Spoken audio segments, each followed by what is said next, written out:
দেবতা মন্ডলী দেবরা ইন্দ্রময় হরগড় রাজা প্রকৃতির সমস্ত রূপ সম্মিলিত করি বিধাতার অপূর্ব সৃষ্টি এই অমরাবতীপুর আমার এই সাম্রাজ্য।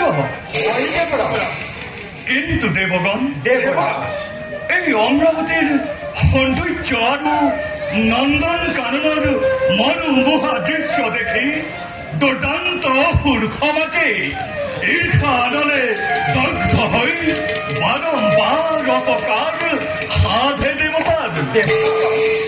সেয়েহে দেৱগণ দেৱৰাজ বিধাতাৰ শ্ৰেষ্ঠ দানেই অমৰাৱতীপুৰ আৰু নন্দন কানন ৰক্ষা কৰাটো সকলোৰে প্ৰধান কৰ্তব্য।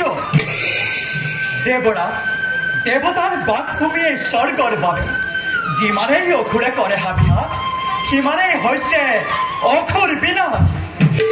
আহিৰে শত্ৰু স্বৰ্গ অভিমুখে জননী জন্মভূমি সুৰক্ষাৰ বাবে তুচ্ছ কৰি নিজৰ জীৱন আধা দিম সিহঁতক দেৱ শকতিৰে